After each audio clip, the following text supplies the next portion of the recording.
Hi, everyone. Welcome. We are going to just let people come in and then we'll get started within a minute or two.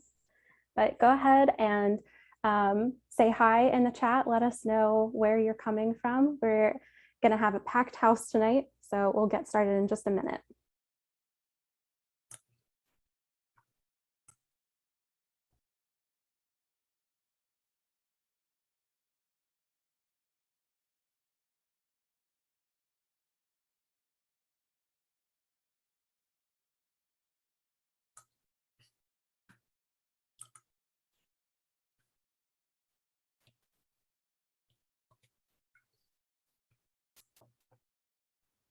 Okay, I do want to be able to let everybody out within the hour, so I think we're going to go ahead and get started.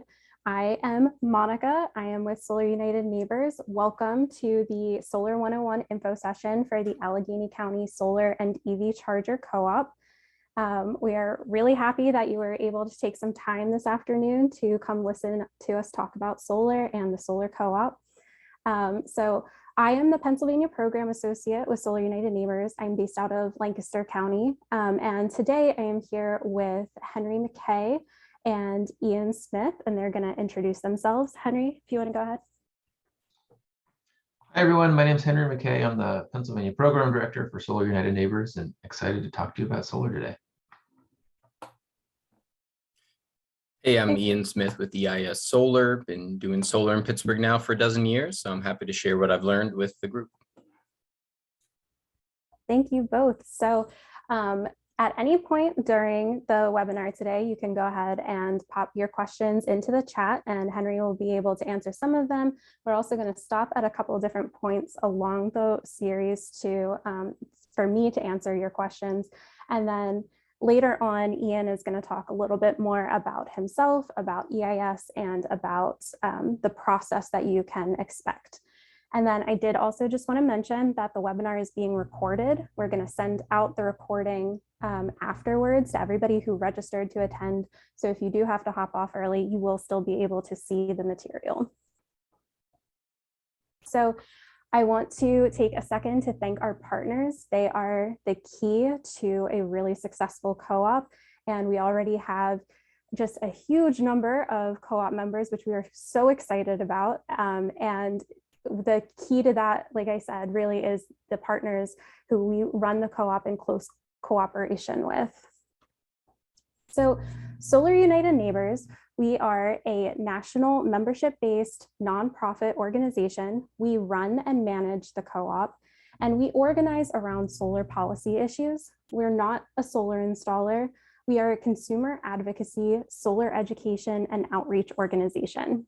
We have extensive experience running co-ops across the country since 2007, and our motto is that we help people go solar, join together, and fight for their energy rights. And our Pennsylvania program has been in operation since 2018. These are our numbers so far, and they're growing to this day, and we're really excited to see how we expand in the future. The work that we do at SUN is in an effort to address the inequities in our current energy system. Communities of color, particularly Black communities, bear an unfair share of the cost of energy production while receiving far fewer of the benefits.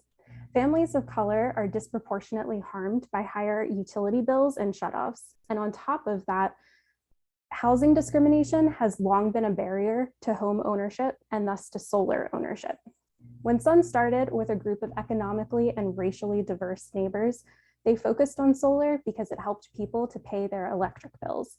It also helped them to stay in their homes at a time when DC was being gentrified quickly and at a time that the whole country was in the middle of a financial crisis.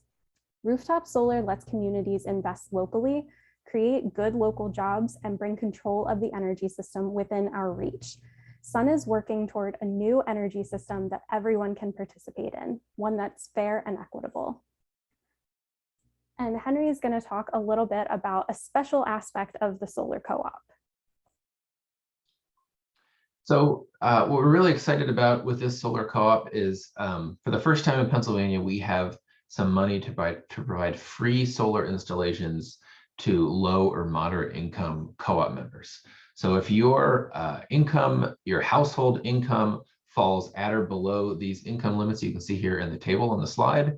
Also, if you live in Hazelwood and you own your home, you can be eligible to receive this subsidy. And we're basically giving it out on a first come, first served basis. So if you're an eligible household and you're ready to sign a contract with EIS to go solar, you'll check with us and we'll let you know whether there's money in the fund available for you.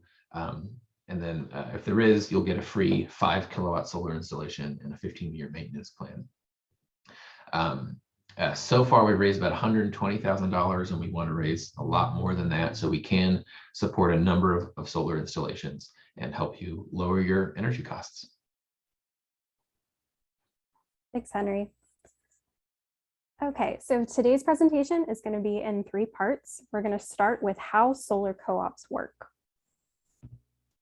So we have, as our organization, over 330 solar co-ops around the country. We really have a well-oiled machine and we see consistent results from the solar co-ops. It's a process in which you aggregate a lot of consumers together and go through one competitively selected installer. That way you can save some money. It's not something we guarantee, and I'll talk about why that is in a couple of slides. But we see consistently that because of economies of scale, that co-op members can save money on their solar installations.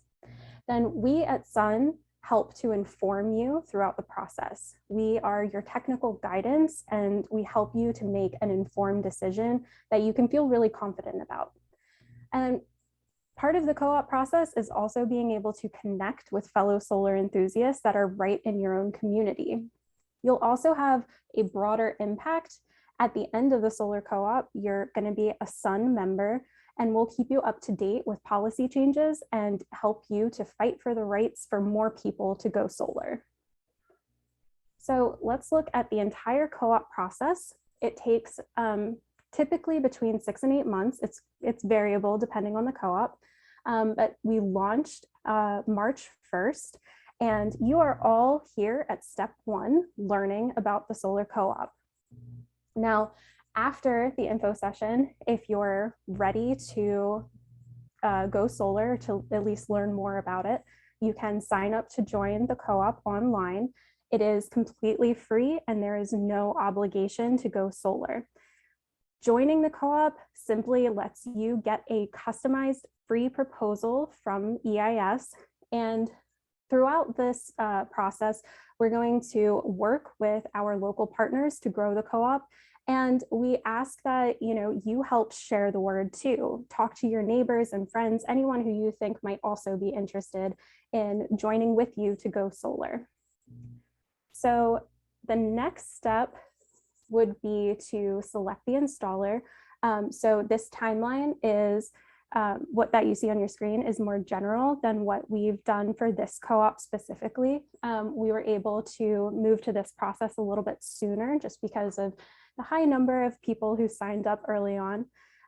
So the installer selection process is really at the core of making a solar co-op successful.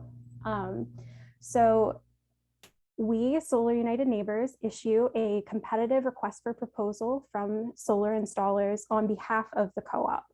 We will then review those bids, compile them, and we'll check, licensing and insurance. We also check their references. And then we give those bids over to a group of co-op members who form the selection committee. So we believe that we are not the ones who are going solar. The co-op members are, so they should be the ones who choose the installer. So a group of co-op members came together at the end of March, and they met for just under 2 hours, maybe an hour and a half, and went through each of the bids in detail.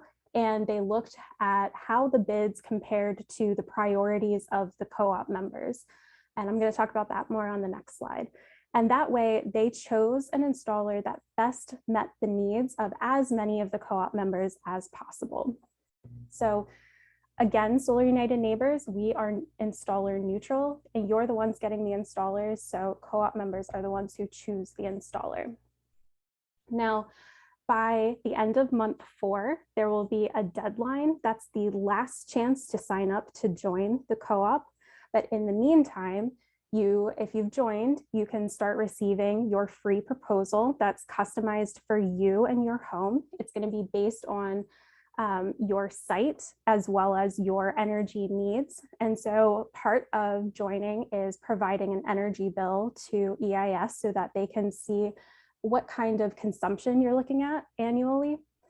And then over the next couple of months, there will be a site visit, you'll sign a contract. Up to the point that you sign the contract, you can walk away at any point, absolutely free, no penalty. Like I said, joining the co-op is free and there's no obligation to go solar. There's no obligation to go solar with the co-op installer either.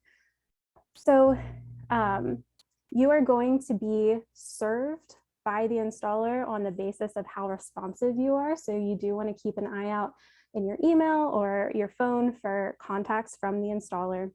And then towards the end, you'll have your installation, and that'll be a couple of months after you sign your contract. And then once most of the installations are complete, we all get together and we have a party, and hopefully it'll be able to be in person. But this is an opportunity to really meet each other, to meet us, and to see the impact that the co-op had in your neighborhood. We'll talk about how many people went solar, some different statistics, and you'll be able to share photos and talk about the technology that you've installed. And then you can talk about what's next for the solar movement in Pennsylvania. So just to kind of key in on who picks the solar installer, it is co-op members. And that's what I meant when I said we don't guarantee that you'll save money, because we're not the ones choosing the bid with the price. We don't control that. The selection committee doesn't always pick the cheapest option. And in fact, they really take a holistic view of choosing an installer. So when early co-op members join, they're able to indicate their preference for an installer based on price, equipment quality, warranties, their experience, and how closely they're located to the members of the co-op. And so sometimes we'll see that it's equipment quality or experience that's more important to co-op members than the price itself. But that way, you're taking a really holistic view of an installer and thinking about every aspect of the installation. So EIS was selected from the selection committee. They were chosen for their pricing and product selection, as well as capacity to handle a large co-op and strong customer ratings and experience. So if you join the co-op, you'll be able to get a free customized proposal from EIS. And now Ian's going to talk a little bit more about himself and EIS and the process you can expect. Thanks, Monica. So yeah, I think Monica put it well there. Everybody gets a custom proposal, and that keyword custom is really big for me. Obviously, if we were just going to bid the co-op and say we're going to give everybody the same exact system, you could drive costs down, even further potentially. But with a system like solar that's going to be up on your roof or on your property for decades, everyone's needs and goals around it are very different. And so we find that you look at a variety of products and options and sizes for each customer. And so that's a big part of what is interesting about the job to me, is figuring out what your exact needs are, how we can best meet them, and set you up for long-term savings. So that process does take time. And so as Monica was alluding to, there's going to be a lot of members. And so getting us a copy of your electric bill sooner than later and being responsive is going to help get you to the top of the list. But there is still plenty of time to kind of participate in the co-op and line things up. And we have a lot of capacity for additional installations over the course of this year. I got into the industry pretty fresh out of college. I was looking for a job in DC. I was down in that area after graduating from Penn State, and I was waiting tables and just stumbled into the CEO of a solar energy company who I was waiting on, and got to talking with them. And pretty soon I found myself in a entry-level sales job. I'd never imagined getting into sales. It wasn't what I ever thought was the right fit for me, but quickly kind of realized that if you believe in what you're selling, really what people are hungry for is an educator. And so I've always taken that approach and seen myself as an educator, giving good information. I'm not trying to convince anybody of anything. I'm trying to provide the information you need so that you can make the decision. And thankfully now over my career, I came back to Western Pennsylvania where I'm from, and landed with a great homegrown Pittsburgh-based solar installer that was started in 2008 by Joe and Jamie Morinville. I joined up with them in 2013 and been leading the residential consultation team since then.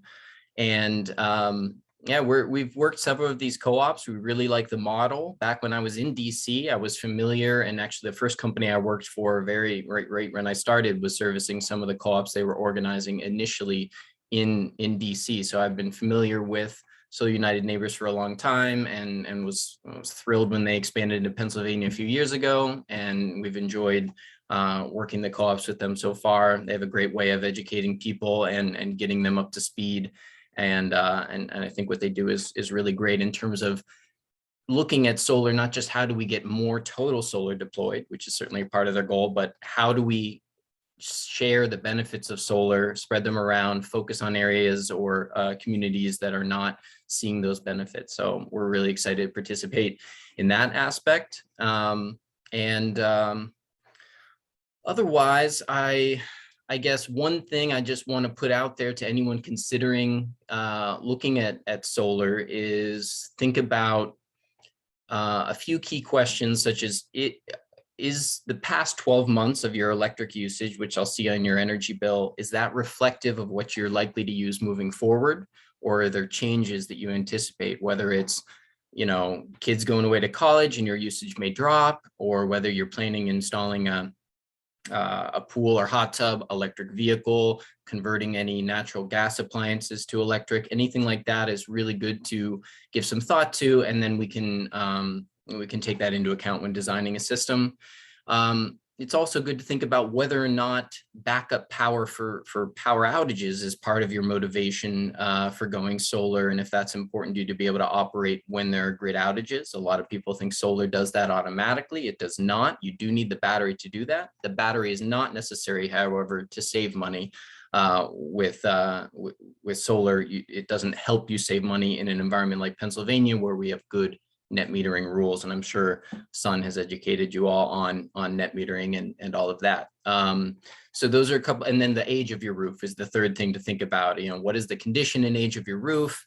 Is it 15 years old and kind of middle life? And depending on how it's holding up, it may make sense to wait on the solar until the roof's being replaced, replace it ahead of time. Or if it's holding up well, putting solar on a roof generally less than 10 years old for a shingle roof is ideal.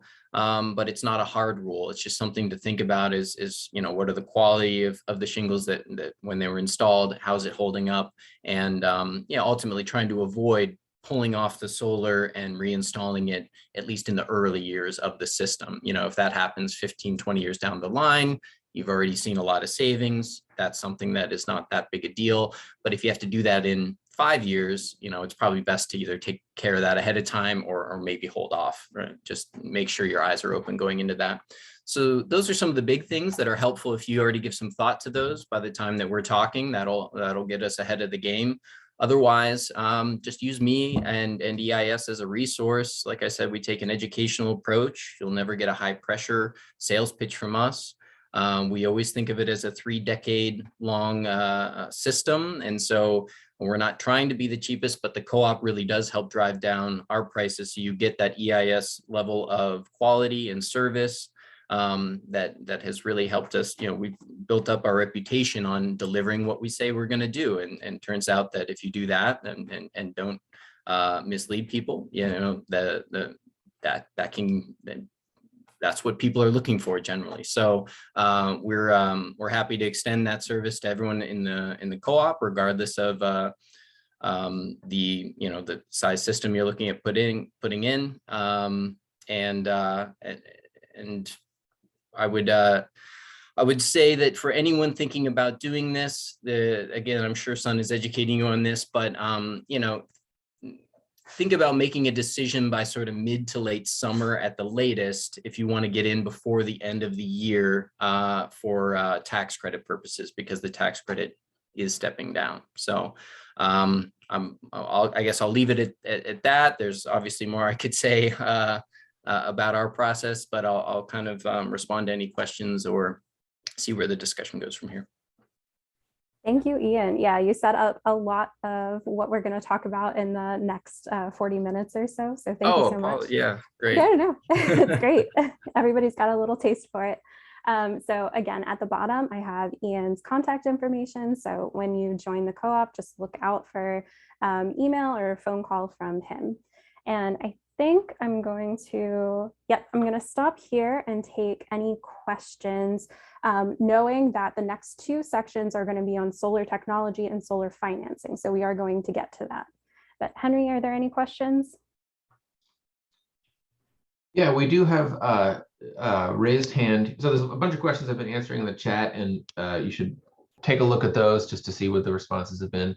But we have I'm gonna raise hand from Sharon Yeager, and Sharon, I'm gonna allow you to unmute yourself and you can ask your question.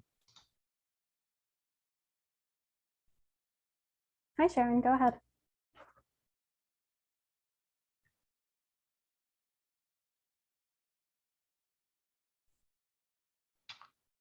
Are you there, Sharon? All right, well, we'll give Sharon just another moment, but I see a new question has popped up in the chat. Why would the tax credit step? Oh, there you are. Hello? Yeah, sorry. There was a couple layers of acceptance before I was allowed to talk. So my question, I hope will apply to other people, but I read the documents for the agreement and the description, and I was kind of feeling like I don't understand a lot of the terminology around the financing. And maybe you'll be covering that, but I was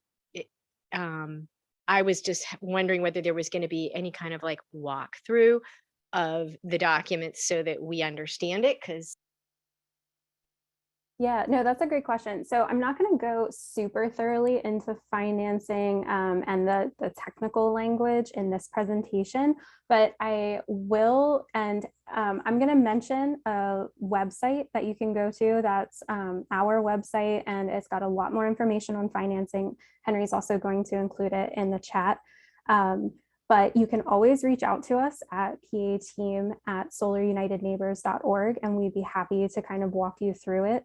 And I'm sure Ian would too. So that, yes, we would love to kind of work with you on addressing any of those questions. Okay. And then the number that you gave for Ian, that 814, because you know how much like junk phone calls people get, is that the number that we're going to see when he calls us? Ian, can you answer that one? I believe so, right? Yeah, most often that's my cell phone. I'm from the Erie area, and I've always kept that despite the questions it brings up in the Pittsburgh market. But yeah, that's my cell phone, and that's what I'm most often using to make phone calls. So I do have others on my team. You may be getting calls from others on our team as well. So obviously, if you want to play it safe, don't answer, and then let them leave a voicemail, and then you can connect that way. So, but if it's from me, it'll be 814. Perfect. Thank you. Thank you, Sharon. Any other questions? Yeah, there's one from Karen about the tax credit, which we'll talk about more in a few slides, but yes. Why would the tax credit step down in these times? Isn't it part of the infrastructure upgrade? Is this also true for tax breaks on full electric cars? Good question, Karen.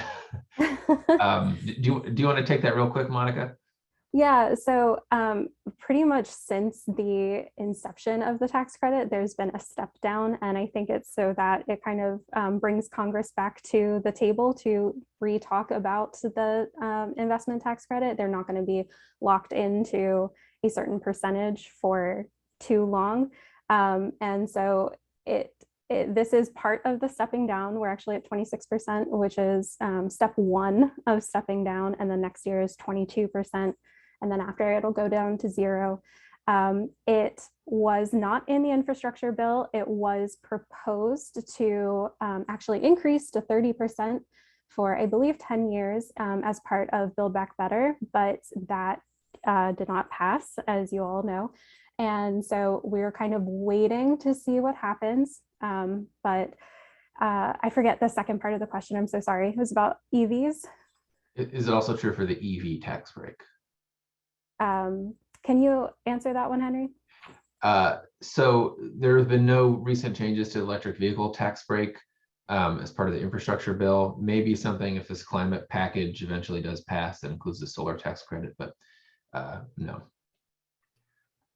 I've found that people often are asking, are like, is the solar tax credit related to, is it part of the same program as EVs, or is it part of the same, like I already took a tax credit when I put in my new furnace and or like other efficiency improvements. So it is important to understand that the solar tax credit is just, it's its own thing specific to solar. And if you've used other energy tax credits, you would still be eligible for this as well.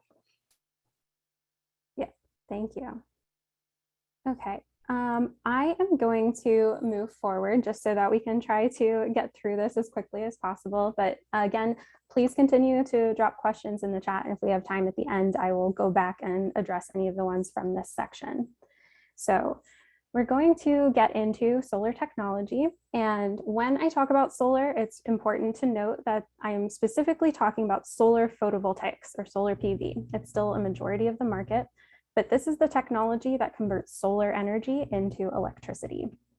And we're going to take each of these individual components, break them down so that you understand them, and then at the end, we'll put them together so that you see how it works as a complete solar system. So a solar cell, that little blue square, that is really the heart of the solar technology. That is still largely silicon-based, and they are arranged together to form a solar panel or module. And a grouping of panels is called a solar array. And everything else that is part of the module, the tempered glass, the frame, it's all there to protect the solar cells against weather events and make sure that they have a really long lifetime.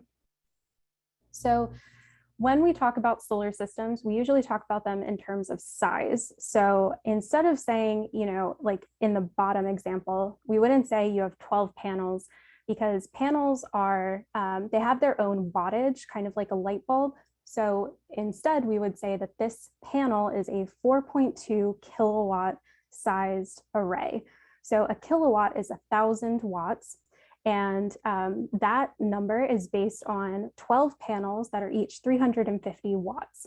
Now, the average size solar array for a residential system in Pennsylvania is between 4 and 15 kilowatts. It can be as large as 50 kilowatts. And you would really size it based on your budget, the amount of land or roof space you have, as well as how much of your energy consumption you want to cover. And now the other term, so kilowatt is a measure of power, but if you extend power over time, that is your energy. That's electricity production. So that is the kilowatt hour that you typically would see on your electric bill. When you attach the solar panel to the roof, there's different types of racking for each different type of roof. So the most common we see is the pitched asphalt shingle roof. So here your installer is going to drill a hole into your roof all the way down to the rafters to make sure that it's a really secure connection. And then that penetration point will be filled up with some kind of sealant, and then there'll be metal flashing, which are those metal sheets And that's done at the connection points just to make sure that you minimize the chance of leaks. So the installers will do the mounting so that there is no leaking. But the other type of, there we go. The other type of roof that you might have is a metal roof. So this is a standing seam metal roof. This is a really simple installation because you just clamp the panels to the standing seams so that you can completely avoid penetration. And on flat roofs, that's also simple. You can just have a ballasted or weighted system. So the metal roofs are also really nice. They have a lifetime of about 50 years, as opposed to your asphalt shingle roof, which is going to be on the order of 30 years. So that is important when we start thinking about roof suitability for solar. So your roof really needs to meet 4 criteria. The first is that we're in the Northern Hemisphere. You want your roof to be facing south, ideally due south, but you can get away with due west to due south to due east. You just don't really want it to be north. You would like as little shading as possible, but the systems can handle an amount of shading, and EIS is going to do a shade analysis to understand your roof better. And then you also want enough space for your solar system. So we recommend a minimum of 250 square feet, and you want that to be contiguous. So as your roof is broken up by dormers and chimneys, you're going to create these points of a loss of efficiency. So that's really kind of the minimum requirement there is 250 square feet that's contiguous. And you also, as Ian was saying, you want a new-ish roof. So your roof should last at least as long as it takes for the system to pay itself off. In Pennsylvania, that's generally between 8 and 12 years. Ideally, your roof will last the entire lifetime of the solar system. It can be really cost prohibitive to have to take down the solar system, replace your roof, and then put the panels back up. So for an asphalt shingle roof, you want a roof that's less than half of its lifetime old, newer than 10 years would be great. And you do want it to be in good condition, or else you'll need to get it repaired or replaced before going solar. Now, if you don't have a roof that's suitable for solar and you have the space, or if you just want a ground mounted system, you can always go that route. There are trade-offs for a roof versus a ground mount. The ground mounts are almost always more expensive, and that's because you need to pour concrete to bury the power lines that go from the panels back to your house. But you can, you're not limited by the pitch and orientation of your roof. So you can really orient the panels to maximize the efficiency. Because they're on the ground, they're easier to clean. You don't have to get up onto the roof, and they run more efficiently because they're cooler. So solar panels are more efficient at cold temperatures, and there's a lot more circulation around them on the ground than when they're mounted to your roof. So if you join the co-op, we at Solar United Neighbors will review where you want to install solar. You can tell us when you join if you're interested in a roof or a ground mount. If you have a roof, you'll tell us how old it is, what type, and we'll do a shade analysis. And then if you have multiple structures, or if you want to do a ground mount, you can drop a pin on the map for your property to let us know where you'd like to have the installation done. And we can let you know from the outset if it's going to be a good fit for solar. Okay. So after the solar panels generate its direct current, or DC, your home actually uses alternating current, AC. So you need to form an inversion to switch the DC to AC. And that's where an inverter comes in. So the inverter has 3 main functions. It switches that DC power to AC.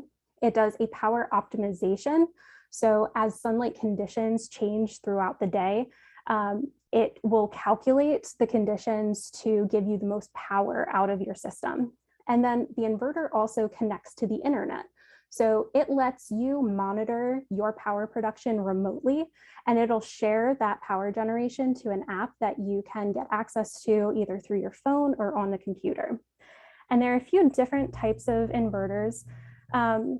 So I'm going to focus mainly on the string inverter, but so this is where you take this array of panels, string them all together, and you do all three of those functions in one place, typically somewhere that box will typically be placed close to the electrical service panel.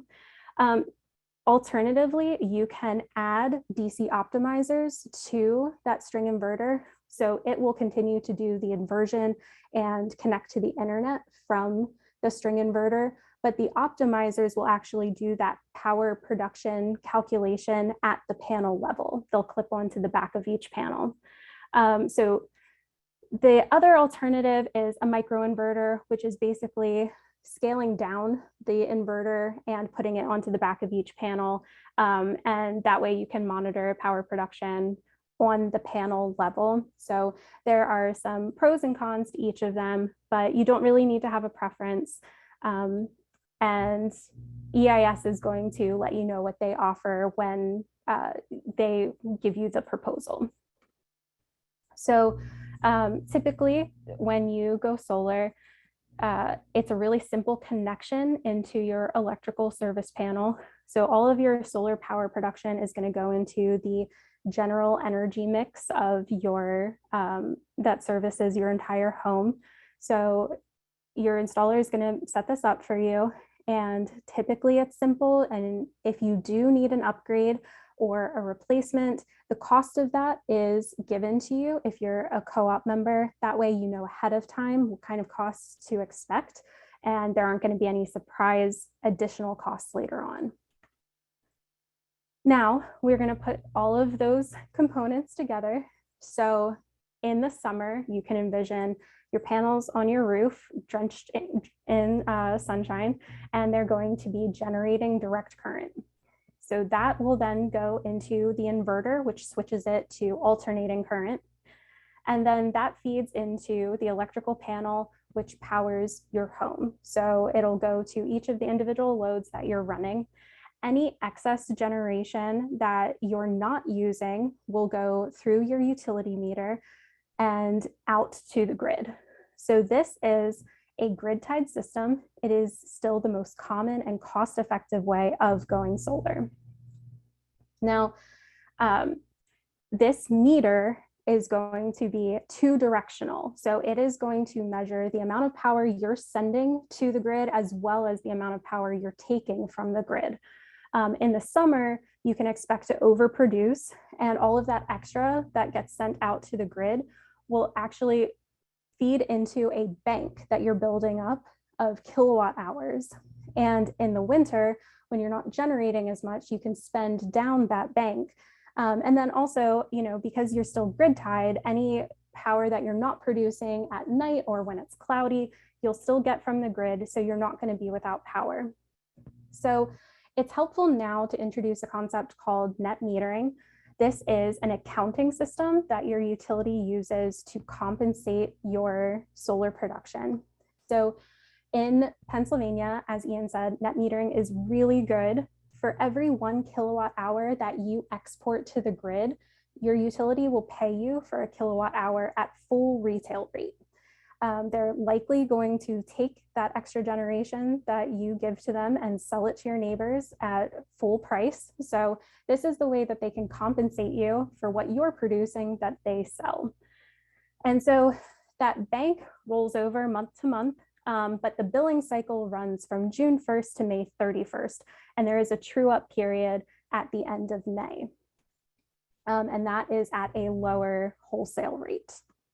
The way that you'll see net metering is on your utility bill.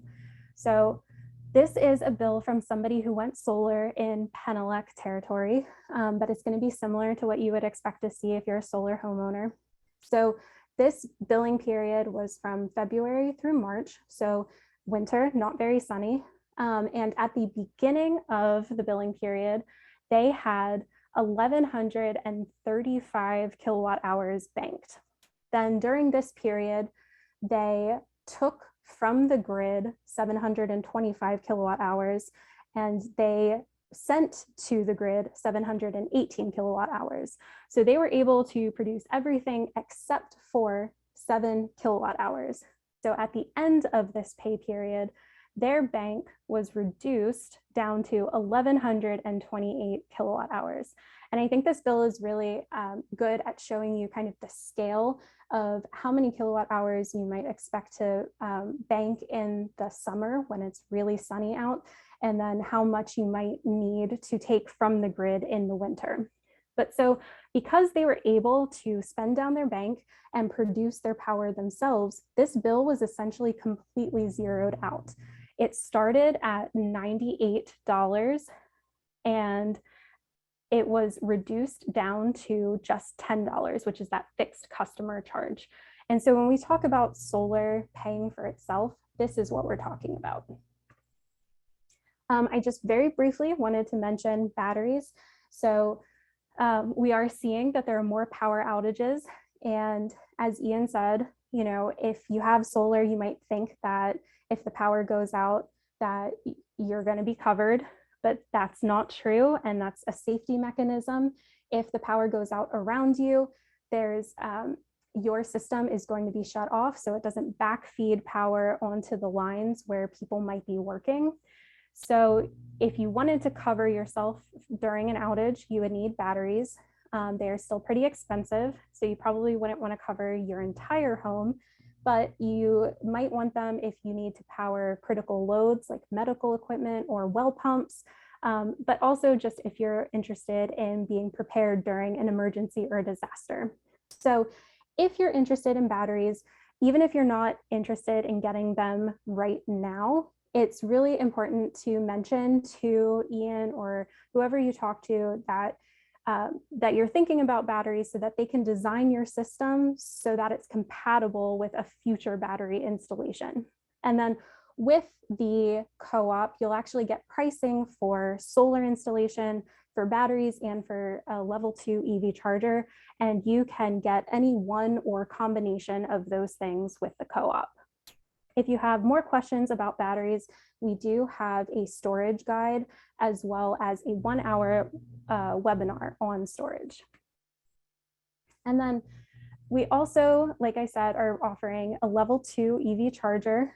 So with EVs, it's really nice if you pair it with solar on your home because you can see where that fuel is coming from. The cost is going to be stable and predictable, unlike gas prices like right now. And so if you're interested in getting an EV and powering it with solar from your home, you can actually save a lot of money, even just compared to powering it from the grid, where you would see your utility prices rise over time. With solar, you're actually going to see it remain stable over time. So there are 2 different types of EV chargers. The level 1 is the one that comes with an electric vehicle when you buy it. It's just a simple 120 volt outlet charger. If you get the level 2 charger with the co-op, it is an upgrade to your outlet. It is a much faster charging speed. And the price of it is going to depend on a couple different factors, but I'll talk about some financing options later on. And okay, and then quickly, I just want to go over some frequently asked questions, and then I will pause for your questions. So when you're looking at warranties, there are 3 main warranties you want to consider. The first is the one from the installer. It's going to cover labor and workmanship, roof penetration. It'll cover damage to your home or problems with the electrical work. And that warranty can really range widely. We've seen anywhere from 1 year to the lifetime of the panels. The second is what's called a manufacturer's warranty. So this covers the physical components like panels, the inverter, and that's typically between 10 and 15 years. And then the third is what's called a power production warranty. So this is from the manufacturer for the solar panels, And it tells you how efficient the panels are going to be over their lifetime. So this is a really great way to compare panels to each other, because you'll know how it retains that efficiency by year 20 or 25. And part of joining the co-op is that you get plain language on those warranties and what to expect with your system. So homeowners insurance, you can expect your premium will either raise or lower. We've seen it both ways. It's more likely to raise, and that's just because you're adding to the rebuilt value of your home. Some insurers will offer a lower premium if they have a sustainability or environmental initiative. So we recommend checking with them before so that you're not surprised if your premium does go up. Maintenance is a key selling point to solar. They're really low maintenance. There are no moving parts. On a pitched roof, you can expect the rain and snow to slide off, and you're not really expecting many maintenance issues over the lifetime of the panels, but we do recommend you have somebody come out and look at them every 5 years or so, and your installer can give you a recommendation of who you can have out to do that. But because the inverter connects to the internet and you'll have access to monitor the power production, you'll likely be able to see issues as they arise. Solar systems will last 25 years. They don't just stop at the end of 25 years. They will continue. They're just not as efficient. In Pennsylvania, that payback period is 8 to 12 years. So it is a long-term investment. If you're planning on moving soon, it might not be the right time for you to go solar. But we do know from several studies that solar adds to the resale value of your home. So if you do have to move sooner than that payoff period, that might be a way for you to recoup some of your investment. And will my HOA allow solar on my home? In Pennsylvania, there is no law that requires HOAs to allow rooftop solar. That's what's called a solar access law. And so because that doesn't exist, they are able to restrict. They'll tell you that you're not allowed to install solar, or they'll place limitations on where you can place the solar. So we recommend that you read your governing documents and talk to your installer. They'll have a good way of kind of giving information to your board. And we also would recommend that you help us in advocating for an HOA solar access policy. That is one of the initiatives that we're working on right now. And then similarly, if you're in an historic district, it's going to likely require an additional permit that your installer can help you get. There might be restrictions on where you can place it, or they might say you can't. And that's really going to be case by case. So reach out with questions and we can help. Okay, and then I will pause there for questions. So we've had about 1,000 questions so far in the chat. A lot of really You're doing an amazing job keeping up with them. It's impressive. Thanks. I hope everyone's able to look through those, because you may have questions that you want to ask that are in there. I see no hands raised, and I think just in the interest of time, we should just keep moving on. Okay, sounds good. So the last section is on solar economics. So here I'm going to talk through example pricing for a co-op member. So we have run these co-ops nationwide, and we've seen generally that co-op members are able to save about 10 to 15% on a solar installation relative to a market rate customer. So in Pennsylvania, the average co-op price is $254 per watt. And I'm going to focus on that rightmost column. That is the average size installation for a Pennsylvania co-op member, is 9 kilowatts. So your ticket price is going to be just under $23,000 at that pricing. Now, the federal tax credit, which we've already kind of alluded to, and I'm going to go over more in a slide, is going to take that down to a net cost of $17,000. Then I'm going to skip a line, and you'll start in your first year, you'll start saving from your energy production. And you can expect with a system that size to save just over $1,100 on your electric usage. And then those savings are cumulative. So over the lifetime of your panels, you can expect to save the cost of your system twice. And that really scales with the size of the system. So the other thing that I want to mention is in this line about solar renewable energy credits. So SRECs are meant to be a reflection of environmental value of solar, and it's also indicative of policy choices. And so every time your system generates 1,000 kilowatt hours, you get one SREC, and they're bought and sold on a market. So in Pennsylvania, the requirement is really low. So the price of the SREC is also pretty low. It's only about $30. But even with it being relatively low, you can still expect to make about $1,700. So it's just a nice extra source of revenue for your system. So now to kind of go more thoroughly into the federal tax credit, this is an income-based tax credit, not a deduction, and it's not refundable. But basically, if you go solar this year, then next year when you file your taxes, your tax bill will be reduced by 26% of the total cost of going solar, which would include batteries. So if you don't have enough tax liability, it's not refundable, but you are able to roll it over multiple years. And so as you can see, it's stepping down like we talked about before. It will eventually go to zero. There's no guarantee that it's going to be increased or extended. And so we really recommend, if you're thinking about going solar, now is the time, because you can take advantage of this tax credit.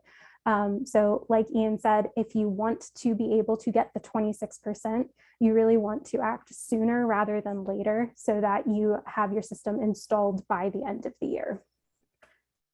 Then there are a few different ways to pay for your system. The first is just the cash option, and it's the highest up front, but after that, it's really all savings. There are different grants, especially for rural businesses. And then there are also different types of loans. So this is the website that I mentioned before. It's solarunitedneighbors.org/financing. There's a lot of great information there. And then,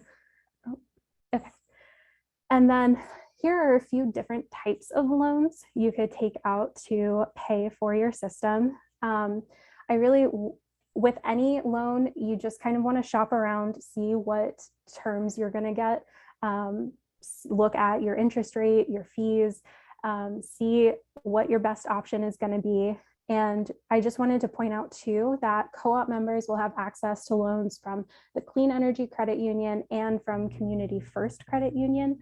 So these are nice because they have really low fees and they're not available to everybody, but as a co-op member, you would have access to it. So again, there is that website that you can go to find out more information. And then to specifically talk about EV charger incentives, and there are some incentives for the electrical vehicles themselves.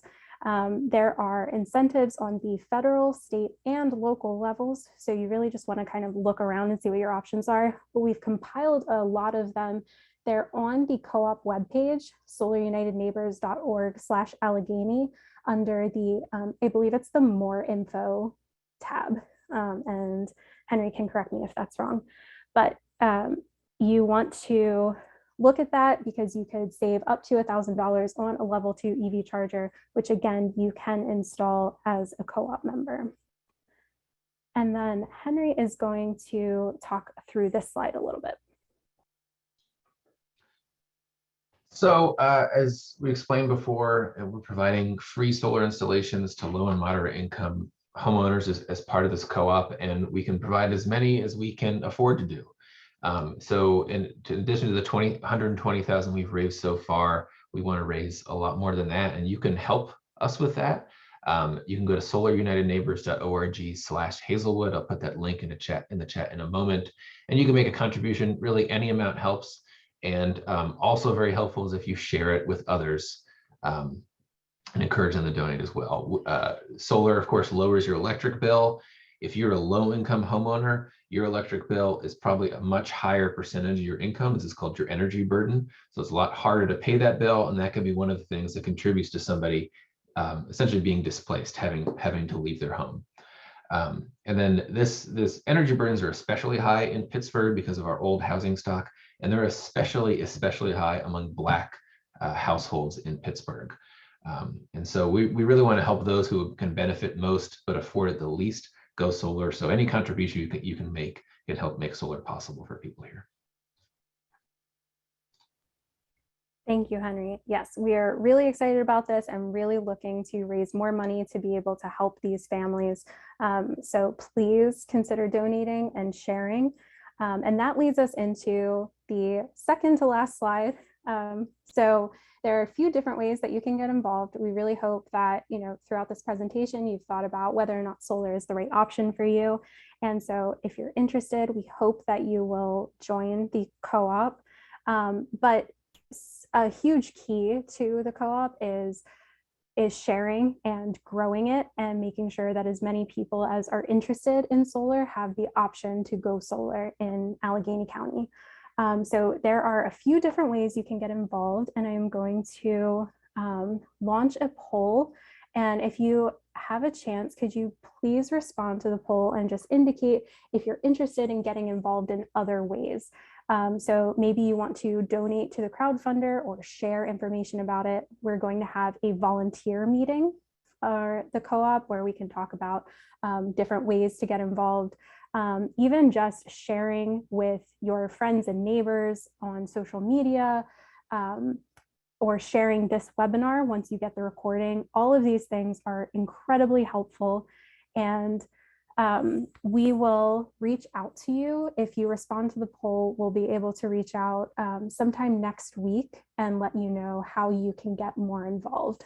So I'm just going to leave this up for another second or two and let you kind of look through the options. But really, any bit helps. We really appreciate your willingness to kind of share the word about the solar co-op.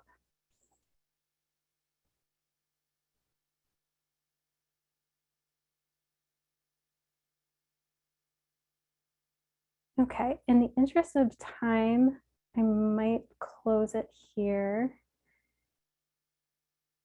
Okay, so thank you, everybody. I really appreciate that. And I'm just going to finish up. I feel like we flew through this presentation. And so again, if you're interested in joining the co-op, that is the web page that you can go to, solarunitedneighbors.org/Allegheny.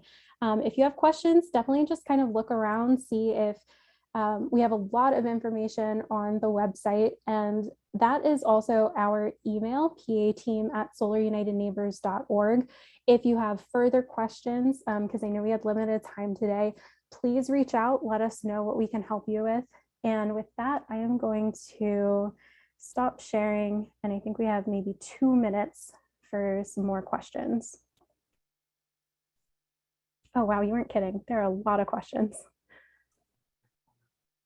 Very engaged audience. It's good. That's awesome. Yeah, I can stay on for a few more minutes if there are people who have questions and more detailed questions that want to stick around. Yeah, absolutely. Thank you all so much for joining, for taking an hour out of your day to come listen to us talk about solar. Feel free to continue to ask questions and reach out to us, and go visit the website. Thank you again.